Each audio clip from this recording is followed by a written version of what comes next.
Noite de sábado, na casa de Deus, adorando o nome do Senhor. E eu já quero aproveitar que você está em pé para pegar o exemplar da Bíblia Sagrada, né?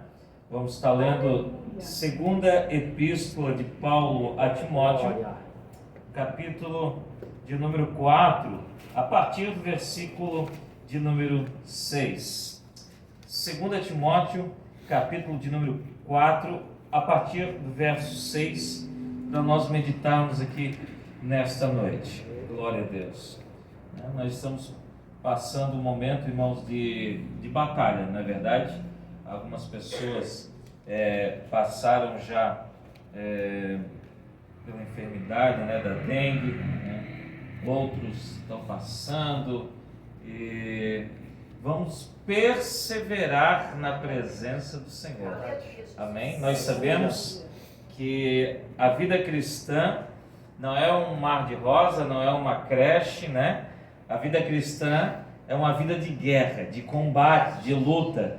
E se entregarmos o nosso caminho ao Senhor, confiarmos nele, tudo ele fará. Mas é preciso entregar e confiar, amém? Amém. Isso não uma vez na vida, isso é todos os dias, né? Glória a Deus. Vamos lá?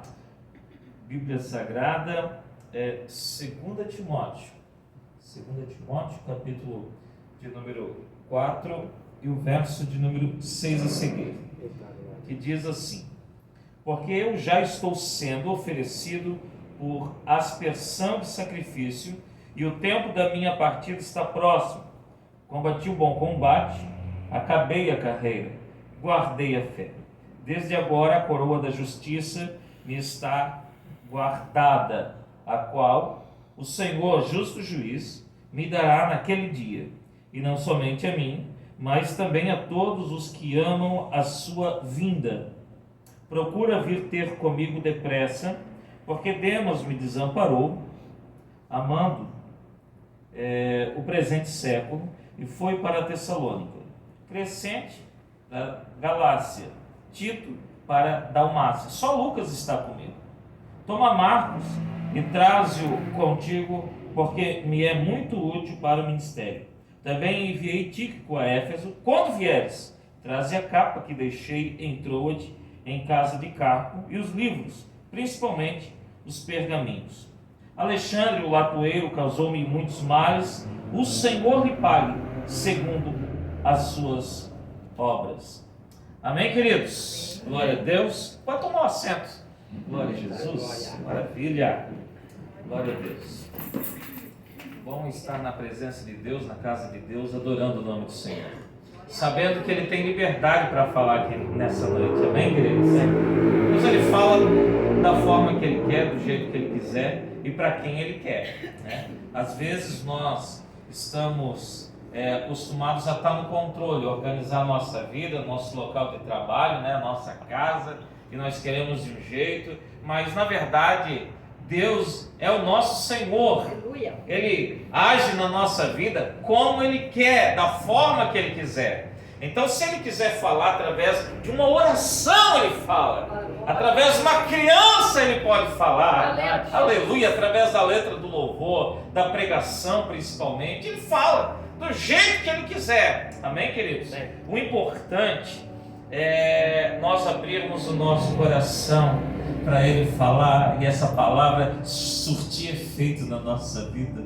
Glória a Deus. Aleluia. Queridos, nós estamos diante da última carta, da última epístola escrita pelo apóstolo Paulo, né? As últimas palavras escritas por um dos maiores missionários da história da igreja. Um homem que durante quase 40 anos, né, aqui aproximadamente 35 anos, 36, desde a sua conversão, que ele não cessa, ele não cansa de anunciar as boas novas, a palavra do Senhor, aonde quer que ele fosse. E é interessante que ele não foi em poucos lugares, foi em muitos lugares em prol da conversão de homens e mulheres, de vilarejos, cidades e até mesmo nações. Um homem que plantou, fundou várias igrejas e através do Espírito Santo na sua vida, o Evangelho chegou até nós hoje. Amém, queridos? E estas são as últimas palavras de um missionário.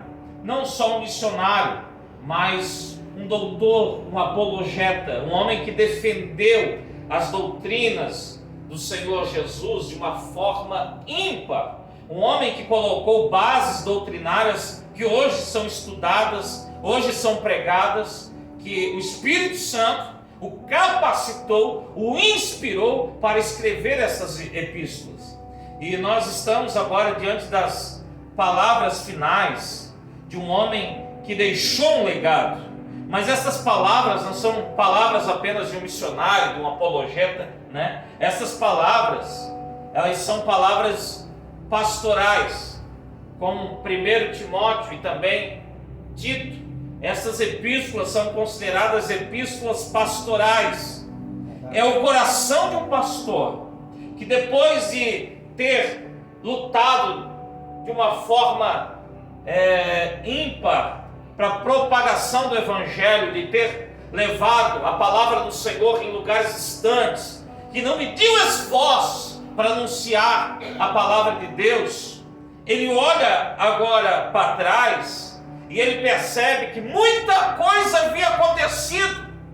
E como uma formiga em cima de um elefante, que depois de encontrar um incêndio numa floresta sai derrubando um monte de árvores e a formiga olha para trás, olha o quanto de coisa que nós fizemos, elefante. E assim somos nós. É Deus que faz através de nós. Nós não temos a capacidade nenhuma de nos movermos senão pelo Espírito Santo. E Paulo olha para trás e observa que muita coisa Deus havia feito através da sua vida. Mas ele não está agora apenas exortando uma igreja, ele não está mais agora apenas trazendo instruções, mas ele também abre o coração para o seu filho na fé, filho Timóteo, né? E é interessante que o desejo desse apóstolo, que não era apenas propagar o Evangelho em Jerusalém, afinal de contas, lá já havia Pedro, já havia os demais apóstolos, mas ele foi chamado para uma missão diferente. Ele era o apóstolo dos gentios. E quando Deus o chama, quando o Senhor Jesus o convoca, ele diz que esse é para mim um vaso escolhido para anunciar o Evangelho, a palavra do Senhor aos reis, aos governantes, aos príncipes e aos gentios. Amém? E o coração dele não podia ser diferente, porque na eternidade o coração de Deus pulsa forte, mas ele coloca essa semente, ele faz uma conexão, né? Um Bluetooth, né?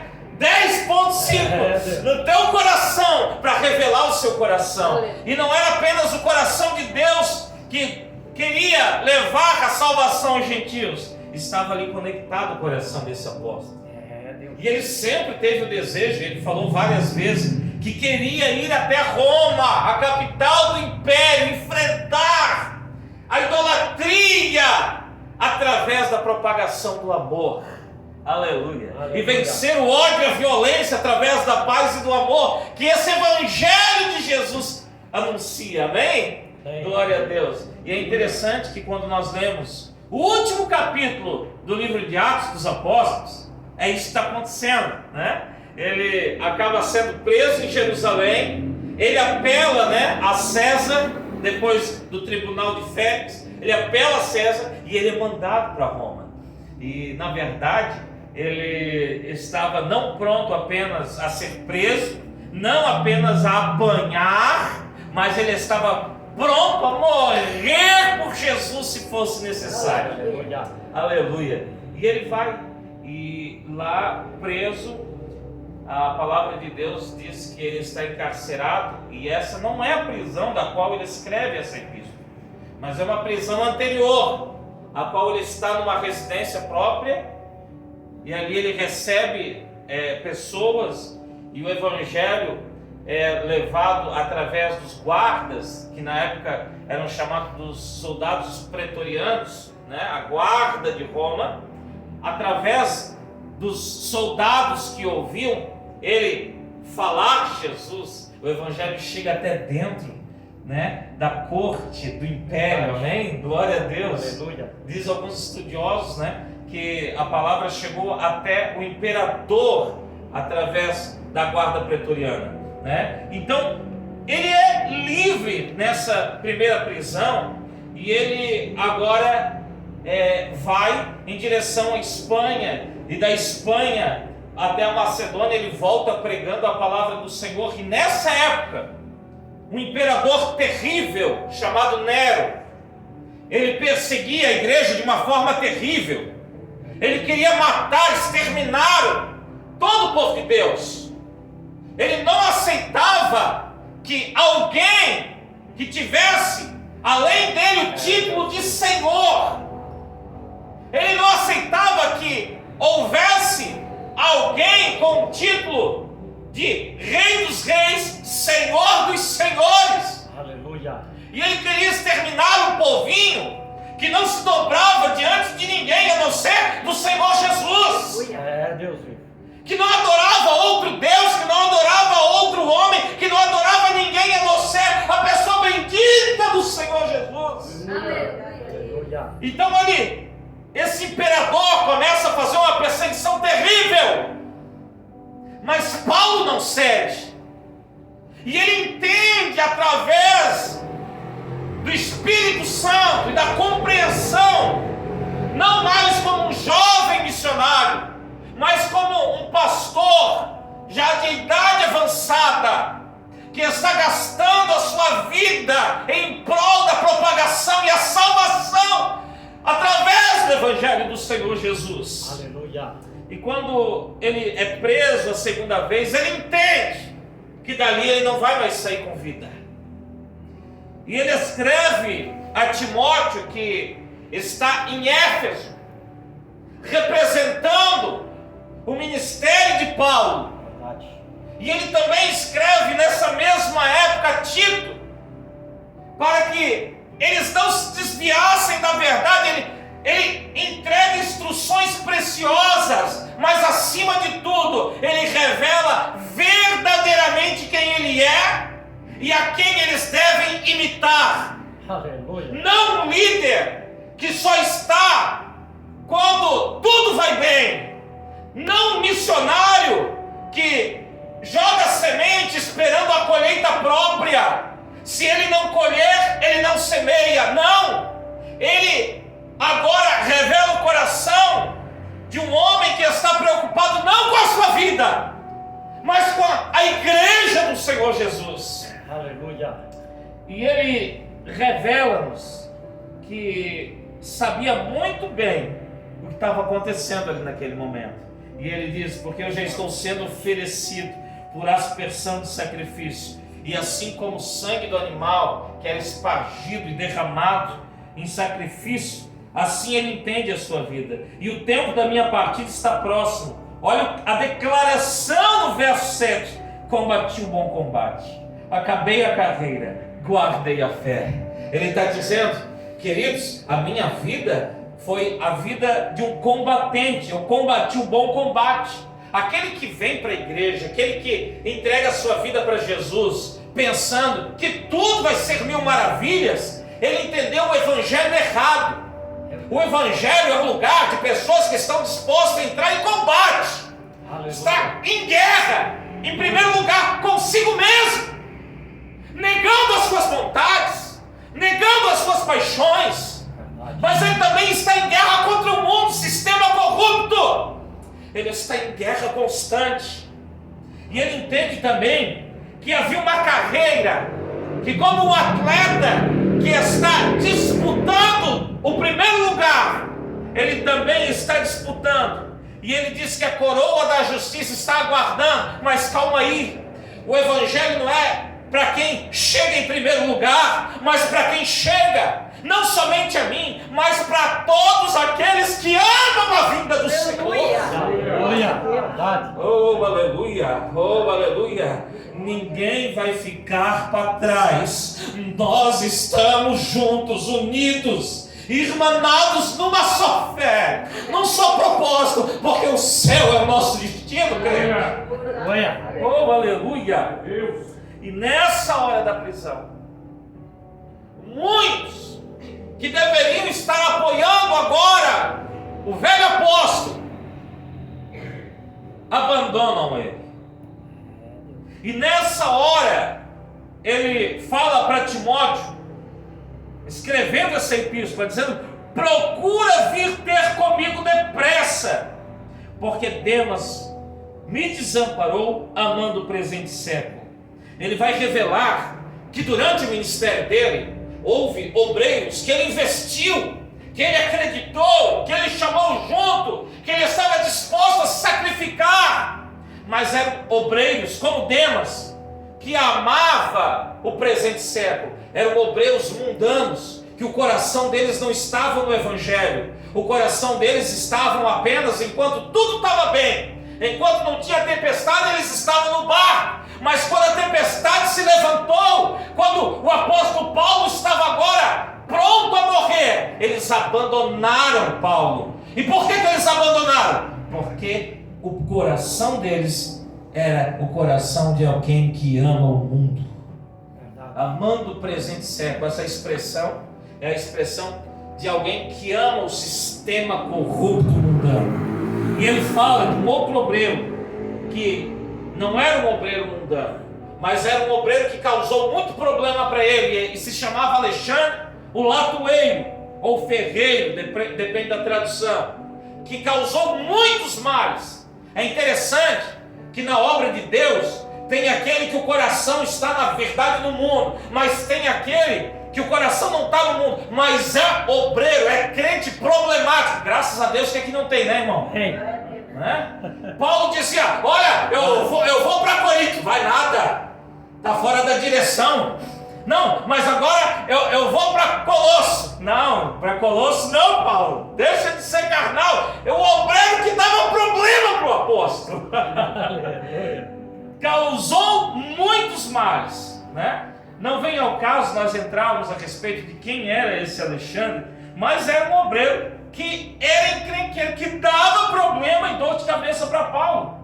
E ele diz que nessa hora da sua vida, somente Lucas, o médico amado, estava ao seu lado. E nos é óbvio que, devido à sua fragilidade, como dizem alguns historiadores, como Flávio Joséfo, que Paulo não era um homem grande, mas era um grande homem, né? Segundo Flávio Joséfo, era um homem baixinho, careca, que só enxergava com o olho, né? Eu acho que eu estou me inspirando em Paulo. Mas era um grande homem. Glória. Amém? Glória a Deus. É por isso que talvez ele falava com propriedade, né? Que Deus escolheu as coisas loucas, as coisas visas, que não são, as desprezíveis. Aleluia. Sabe, irmão, Deus ele não conta com a nossa capacidade, porque Ele tem muita capacidade para entregar para nós. Deus ele não está interessado apenas em quem você no que você tem, porque Ele tem muita coisa para te entregar, para você fazer na obra de Deus. Aleluia. Amém?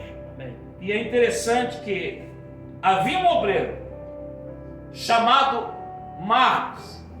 Esse Marcos, irmão, é aquele Marcos que escreveu, né, o Evangelho segundo Marcos, João Marcos, que era um rapaz que ele não havia estado com os primeiros discípulos de Jesus. Era um rapaz que de longe observava o que estava acontecendo com Jesus e seus discípulos, mas ele não fazia parte da membresia original dos apóstolos e dos primeiros discípulos. Conta-se a história que foi na casa de João Marcos, né, propriamente da mãe dele, que eles fazem a última ceia. Jesus se despede, vai até o Getsemane, né? E alguém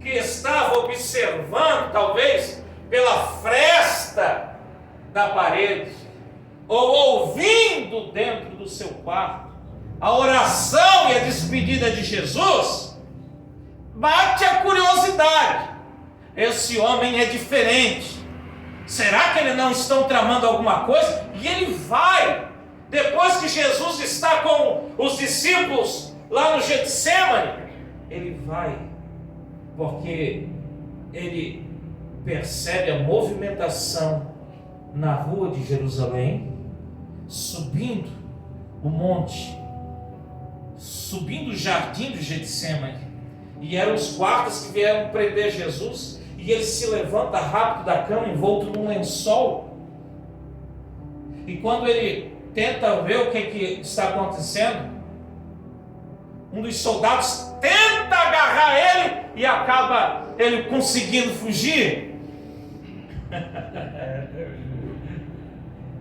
E diz que depois que Jesus é crucificado, morto, ressuscita, confirma a promessa do Pai, a qual eles vão buscar a promessa do Espírito Santo. Aleluia. Aleluia. João Marcos então começa a ter uma experiência real com Jesus que ele estava vendo de longe, mas ele não entendia no seu coração e nem na sua mente. Mas ele começa agora a compreender que esse evangelho não é para quem cai de paraquedas. É preciso ter o arrependimento no seu coração e entregar a sua vida por completo na direção e no senhorio de Jesus Cristo. E ele começa então a entender um pouco a respeito do evangelho, mas ainda é alguém que não compreendeu por completo o evangelho. Amém, irmãos? De fato é que os apóstolos ficam sabendo de um avivamento que estava acontecendo em Antioquia, e eles precisavam conferir se aquilo era de Deus ou não. E eles chamam Barnabé. Barnabé, vai lá dar uma olhada. Barnabé lembra de Paulo, que era Saulo de Tarso. E eles vão lá, mas quando eles vão para ver se era de Deus ou não, o Espírito Santo pega eles de jeito. E diz: apartai para mim Paulo e Barnabé para a obra que eu tenho chamado eles. E eles, a partir dali, começam a obra missionária. Mas sabe quem vai junto? O sobrinho de Barnabé, o João Marcos. Mas a Bíblia não diz que o Espírito Santo chamou João Marcos. Talvez o tio diz: vem comigo. Aleluia. Irmão, a obra missionária não é apenas para quem quer, para quem tem curiosidade. Não. A obra missionária é para quem foi chamado pelo Espírito Santo da verdade. Aleluia. Glória a Deus. Aleluia. É por isso que quando João Marcos vai com eles, o primeiro confronto em Chipre, ele já volta para Jerusalém debaixo da saia da mãe. Porque ele não entendeu que evangelho é confronto, irmão. Evangelho não é só aplauso, não. Evangelho também é pedrada. Verdade. Se você não está disposto a se sacrificar, a se renunciar pelo amor do Senhor Jesus, você não entendeu ainda o que é o evangelho. Mas deixa eu te falar uma coisa aqui nessa noite. O quanto você estiver disposto a renunciar, a se entregar, mais Deus tem do céu para encher a minha e a tua vida. Glória a Deus. Aleluia. E é nesse contexto, irmão, quando Paulo está preso, sabendo que não ia sair com vida daquela prisão, ele pede para Timóteo: quando vieres, traze contigo a capa que deixei em Troade, na casa de Carpo, e os livros, principalmente os pergaminhos. É interessante que Paulo está agora preso, e provavelmente num tempo frio, no inverno, e ele precisava agora da sua capa, e não só da sua capa para protegê-lo do frio, mas também dos pergaminhos. Alguns dizem que para ajudá-lo na sua defesa, mas ele sabia que não ia sair com vida dali. Ele sabia que a coroa da justiça já estava preparada para ele. E como maduro na fé, ele está disposto a entregar, não como alguém que está lutando para sobreviver, mas para alguém que sabe que o seu passaporte já foi carimbado e ele está preparado para pisar nas ruas de ouro. Aleluia!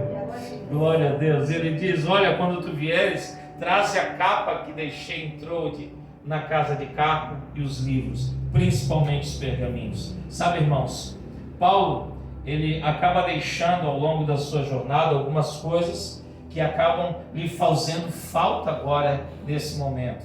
E a nossa vida também é assim. Muitas vezes nós deixamos algumas coisas para trás, pensando que essas coisas não surtirão efeito na nossa vida. Mas a verdade é que essas coisas podem carregar consequências que muitas vezes nós não queremos vivê-las. Amém, queridos?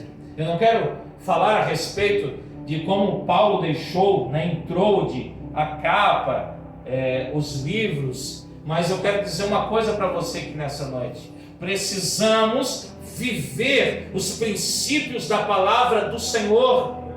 O Evangelho não foi escrito, irmão, para suprir a nossa curiosidade. Não, nós não podemos entrar lendo a Bíblia Sagrada para matar a nossa curiosidade. Deus, ele libera a sua palavra para trazer instrução, vida para nós, correção, consolo, edificação, mas nunca para matar a curiosidade de ninguém. É por isso que a Bíblia muitas vezes é rejeitada no meio acadêmico, científico. Por quê? Porque o palco dela não é o espetáculo humano, mas é a revelação divina. Glória a Deus. A Bíblia não foi escrita como um livro científico, afinal de contas ela trata de revelação. Verdade. Aleluia. Irmão, até mesmo, eu posso falar com propriedade, eu estou fazendo curso de teologia na faculdade, até lá há coisas que muitas vezes rebatem e tentam contrariar a nossa fé, querendo colocar na balança argumentos científicos para tentar desmoronar a fé verdadeira. Mas Paulo diz: guardei também a fé. Aleluia. Glória a Deus. Aleluia. Se há alguma coisa que tenta roubar a tua fé, e não é verdade, porque a verdade ela não rouba a fé, a verdade liberta. A verdade que aprisiona não é a verdade de Deus. A verdade de Deus liberta o ser humano. Se a verdade de Deus não consegue te arrancar da prostituição, da mentira e de tudo aquilo que te afasta de Deus, essa verdade não vem de Deus, não é uma verdade legítima. Verdade. A verdade de Deus, ela nos liberta. Aleluia. Aleluia. E quando nós vivemos na verdade, nós vivemos livres para a glória, para a honra, para louvor do nome do Senhor que nos libertou. Aleluia. Glória a Deus. Então Paulo, ele acaba pedindo nessa hora para que Timóteo ele venha trazer algumas coisas que ele deixou para trás. Sabe, irmão, às vezes nós acabamos falando, várias vezes a mesma coisa. Sabe por quê? Porque nós continuamos errando e Deus, ele continua nos corrigindo. Verdade. Amém, queridos? Deixa eu falar uma frase. Eu ouvi minha esposa, eu estava ouvindo uma pregação e eu achei muito interessante. Olha só: cuidado com os seus pensamentos, pois eles se tornarão palavras. Cuidado com as suas palavras, porque elas se tornarão ações. Cuidado com as suas ações, pois elas se tornarão hábitos. Cuidado com os seus hábitos, pois eles se tornarão o seu caráter. Cuidado com o seu caráter, pois ele se tornará o seu destino. Sabe, às vezes nós deixamos pequenos hábitos que eram bons, costumes que eram bons, e nós deixamos para trás, e nós só vamos sentir o peso de ter deixado alguns hábitos para trás quando nós precisarmos, e nós não podemos desfrutar da promessa, porque corrompemos o processo na nossa vida. Amém? O que fala de capa e o que fala de pergaminho? Eu quero trazer a figura de duas coisas importantes para a nossa vida. Primeiro, a palavra de Deus. Amém? A palavra de Deus é bússola, é espada. A palavra de Deus é alimento. É ela que vai nos sustentar nessa longa jornada nessa terra, querido. É a palavra de Deus. Nós precisamos nos aprofundar da leitura, e não só da leitura como um curioso, mas de examiná-la como alguém que quer encontrar a vida eterna. Precisamos da palavra de Deus para desfrutarmos daquilo que ela promete para a nossa vida. Amém? Muitas vezes somos pegos por um coração corrompido, que sempre tenta levar as coisas para o lado mais fácil, mais cômodo, melhor. Mas não é melhor. É a palavra de Deus que é a verdade, é alimento, e é ela que nós precisamos carregar, não apenas debaixo do nosso braço, mas no nosso coração. Verdade. Amém? Glória a Deus. É interessante que Deus havia levantado um rei em Israel, né? E esse rei, ele entendeu claramente isso quando Jerusalém estava em ruínas, né? O povo disperso, e ele percebe o templo de Deus destruído. E ele pede para um oficial da sua confiança começar a restaurar o templo. Eles começam a restaurar na parte de dentro do templo. E junto ao altar do templo, ele encontra o livro da lei. E encontrando o livro da lei, ele fica perplexo, porque tudo aquilo da qual Deus havia falado e prometido estava esse tempo todo debaixo das ruínas. Não estava no palácio, não estava pelo lado de fora do templo, mas estava lá dentro o tempo todo. E quando ele começa a restaurar o altar, ele se depara com a palavra poderosa do Senhor, e ele leva até o rei. Quando o rei recebe aquele rolo, o livro da lei, a palavra do Senhor, ele começa a ler, e como alguém que está faminto, né? Faminto, ele começa a leitura e ele não para até acabar de ler toda a palavra do Senhor. E quando ele termina de ler, ele começa a se humilhar, dizendo: precisamos de um tempo de avivamento e restauração no meio da Israel. Aleluia. E ele diz: não pare a reforma do templo. Sabe de uma coisa, irmão? Às vezes nós estamos preocupados com a aparência do templo, olhamos para o lado de fora, e enquanto não estiver caindo o telhado, enquanto tiver a parede pintada, está tudo bem. Eu estou falando da minha e da tua vida. Mas Jesus disse assim, ó: cuidado, não adianta a casa estar varrida e adornada, se não tiver alguém morando ali dentro. Aleluia. Há um perigo na tua porta. E o templo estava em ruínas para o lado de dentro, irmão. O lado de fora podia até estar bem, mas o lado de dentro estava destruído. E eles começam a restauração pelo altar. O altar fala do nosso coração. Deus não pode fazer nada na tua vida se Ele não começar pelo teu coração. É do coração que procedem as saídas da vida. Aleluia. Eu posso dizer para você, querido, muda a tua vestimenta, querida, muda o teu cabelo, muda isso, mas se não mudar aqui dentro, é religiosidade. Verdade. Aleluia.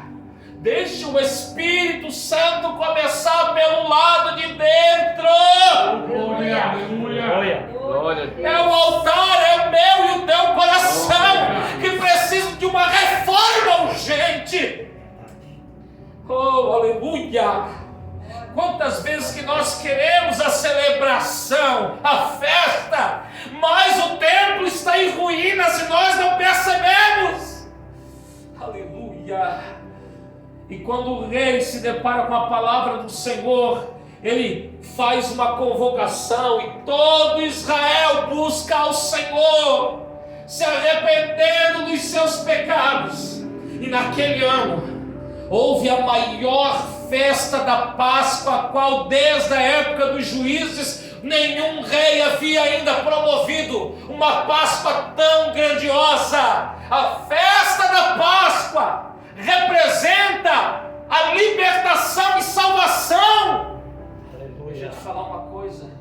Quando Davi pecou, ele diz assim: ó, torna a dar-me a alegria da tua salvação. Aleluia, glória a Deus, Oh, aleluia. aleluia. Tem gente que entra na casa, sai da casa de Deus e não consegue ter alegria no coração. De alguém que é salvo, de alguém que foi liberto, Aleluia. de alguém que foi resgatado do lamaçal do pecado e recebeu, né? Aleluia. Como mangueira de bombeiro, né? Foi lavado. Aleluia. Oh, aleluia. Glória. Oh, irmão, para de reclamar pelo amor de Deus. Para de murmurar. Cadê a alegria da salvação na tua vida? Aleluia. Ele diz: torna a dar-me a alegria da tua salvação, me sustém com um espírito voluntário. Ei, olha aqui para mim. Se o teu líder tem que toda a vida te cobrar, se você sabe que tem que fazer, mas tem que ter alguém te batendo para você fazer, para você agir, é porque o teu espírito não é um espírito voluntário. Quem tem o Espírito Santo, quem tem a alegria da salvação, voluntariamente ele oferta, voluntariamente, não precisa ficar ninguém te cobrando. Se alguém precisa ficar em cima de você te cobrando, te preocupa. Te preocupa porque o teu altar ainda está em ruínas. Mas eu tenho uma notícia boa aqui nessa noite. A palavra de Deus foi revelada, achada aqui nessa noite. Aleluia. Oh, aleluia! Quantas vezes que nós, ao longo da nossa jornada, da nossa caminhada, nós começamos a deixar hábitos que parecem tão pequenos, tão insignificantes, mas era aquilo que agradava a Deus.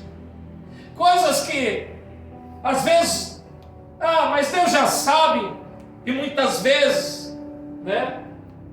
Não é maturidade, não é isso. Às vezes, a pessoa se sente na independência espiritual, e deixa eu te falar uma coisa, essa independência espiritual não existe. Você precisa estar dependente do Espírito Santo 24 horas. Ele que guia os teus passos, Ele que cuida de você. Aleluia. Deixa a palavra do Senhor falar no teu coração. Glória a Deus. Sabe, irmão, quando a pessoa se converte, ela recebe a graça de Deus. O Espírito Santo vem morar nela, habitar nela. E quando ela se depara com esse livro aqui, que antes, irmão, é a coisa mais chata do mundo, né? Não estava, às vezes, no máximo aberta lá no Salmo 91, com a página amarelada. Ai, que lindo, né? Daí ia dar uma lida, ai, que coisa mais confusa, que coisa mais chata. Mas quando o Espírito Santo vem na vida do crente, nossa, fala, Deus, eu quero aprender. Aleluia. Mesmo que a pessoa não compreenda, diz: Espírito Santo, me revela, me mostra, eu quero aprender, porque eu quero alimentar a minha alma. Aleluia, glória a Deus. É a palavra do Senhor, é lâmpada para os meus pés, é luz para o meu caminho. Amém? Glória a Deus. E outra coisa que Paulo ele faz questão é a capa, que é a figura do revestimento espiritual na vida do crente. Amém? Revestivos da armadura de Deus, para que possais estar firmes e resistir no dia mau. Olha, irmão, se você acha que dia mau é apenas uma junção de duas palavras no dicionário de gente que sofre de noite, te prepara. Que é crente, cedo ou tarde ele passa pelo dia mau. Mas deixa eu te falar uma coisa: se você tiver o Espírito Santo, tu não passa sozinho. Aleluia. O dia mau é dia de combate, é dia de guerra. Irmão, guerra é só bonito em filme, meu filho. Zé, olha que coisa linda, só no filme. Mas o país que está em guerra é um desespero. sofrimento, é fome, é miséria, é doença, porque é isso que a guerra traz.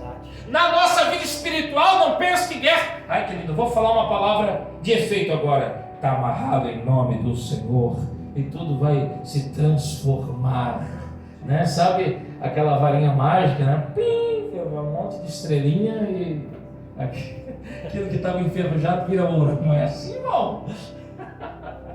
No dia mau é dia de guerra, é dia de batalha. Aleluia. Mas deixa eu te falar uma coisa. Você lembra da história de Eliseu? O Eliseu também estava atrás da capa. Quando o Elias, passando, viu Eliseu arando a terra, o que ele fez? Ele passou a capa. Aleluia. O Eliseu entendeu que Elias estava o chamado, o destino, o propósito dele. A capa não era apenas um símbolo profético, mas havia algo especial no ministério de Eliseu. É por isso que quando Elias é levado num redemoinho aos céus, aleluia, ele deixa cair a capa, e a primeira coisa que Eliseu vai fazer era aquela capa. Que ele vai atrás, ele pega e ele já vai usar, irmão, a capa. Aleluia. Não é igual o Clark Kent que saiu voando, mas ele saiu atravessando o Rio Jordão. Aleluia! Amém? Glória a Deus! Sabe por quê? Porque a capa, o revestimento, a autoridade, a unção que Deus tem para a tua vida, Ele já começa a revelar lá o teu chamado. Aleluia! Aleluia! Quando você vem para Jesus, Ele começa a falar, e Ele começa a revelar, e Ele começa a fazer você entender aquilo que Ele tem para a tua vida. É isso que você deve buscar até o final do teu ministério, da tua jornada aqui nessa terra. Não aceite menos do que a presença de Deus na tua vida. Não aceite menos do que a autoridade do Espírito Santo na tua vida. Não aceite menos do que viver 24 horas cheio da presença gloriosa do Senhor na tua vida. Aleluia! Oh, aleluia! Paulo sabia que a partir dessa e dessa para uma melhor. Amém, irmão? Aleluia. Parece que é uma frase, né? Para todo mundo que fica, né? A partir dessa para uma melhor. Será?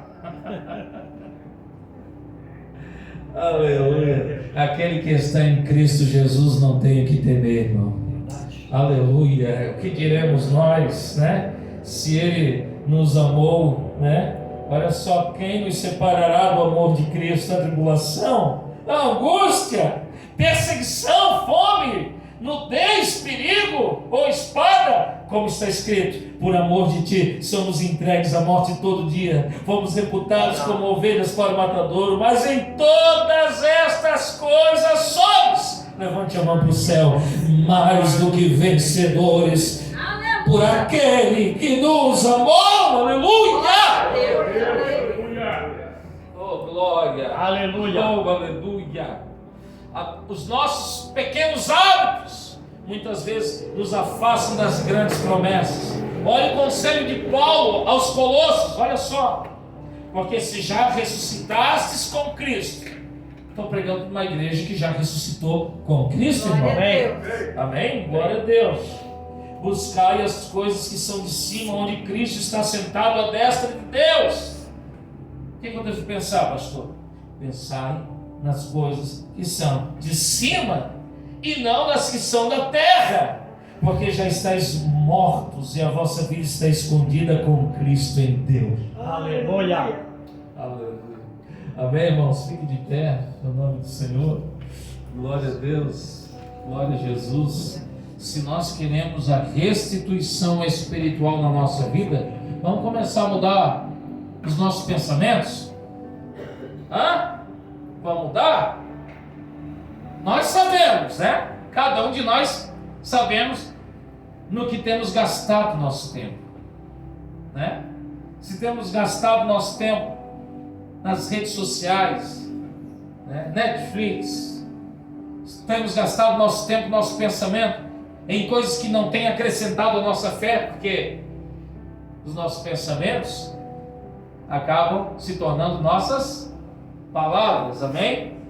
Quer saber do que a pessoa pensa o tempo todo? Conversa um pouquinho com ela. Se ela só falar de futebol, meu filho, não pense que não acho que ela está pensando em outra coisa, não. É ou não é?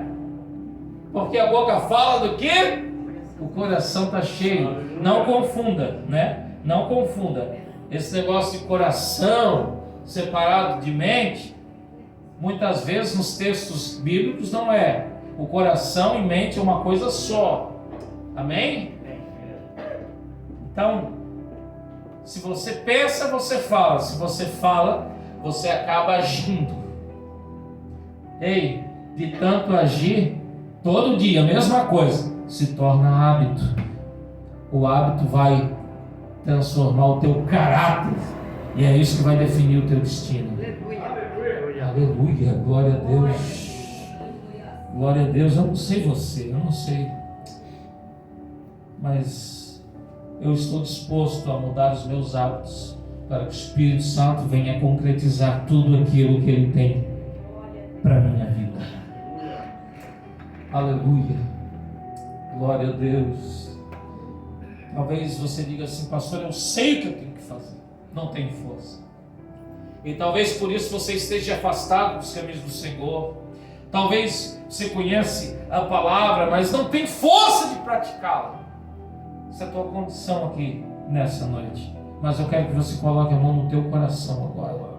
Coloque a mão no teu coração agora. É o Espírito Santo, aquele coloca o querer, e Ele também vai colocar o efetuar na nossa vida. Se for preciso, Ele vai te acordar na madrugada. Não é para você mexer no celular, não. É para você dobrar o teu joelho. Aleluia. Oh, aleluia. Ele vai te incomodar em momentos, trazendo até angústia no teu coração, para você entender que é tempo, é hora, é momento de buscar ao Senhor. Oh, aleluia. Mesmo naquela hora, naquele momento que você está acostumado a gastar o teu tempo naquilo que não é proveitoso, o Espírito Santo vai trazer peso na tua consciência, no nome do Senhor Jesus. Aleluia.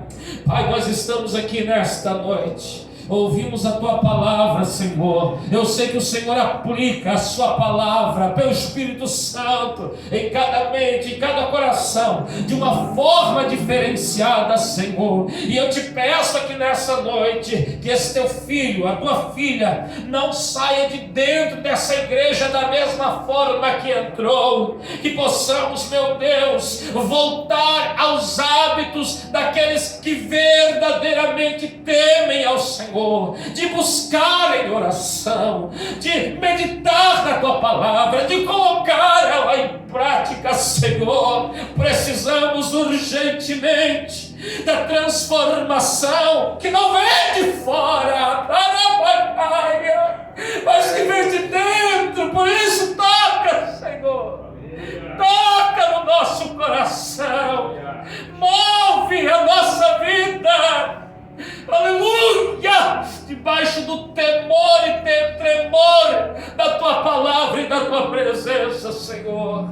Que possamos voltar com o coração arrependido ao primeiro amor, a praticar as primeiras obras e não deixar o Teu caminho por nada, no nome do Senhor Jesus. Em nome do Senhor Jesus. Amém, querido? Amém. Guarde a fé. Complete a carreira que está proposta para você. E não te esqueça: combata o bom combate. Oh, glória. Aleluia. Amém, queridos? Que Deus abençoe poderosamente a tua vida, tá bom? Olha, amanhã é um culto importantíssimo e eu espero vocês aqui, tá bom? Mão para o alto, mãozinha para o céu. Que o amor de Deus, que a graça do Senhor Jesus e a consolação do Espírito Santo esteja sobre a tua vida, e quem crê diga amém. Amém. Deus abençoe. A paz do Senhor Jesus.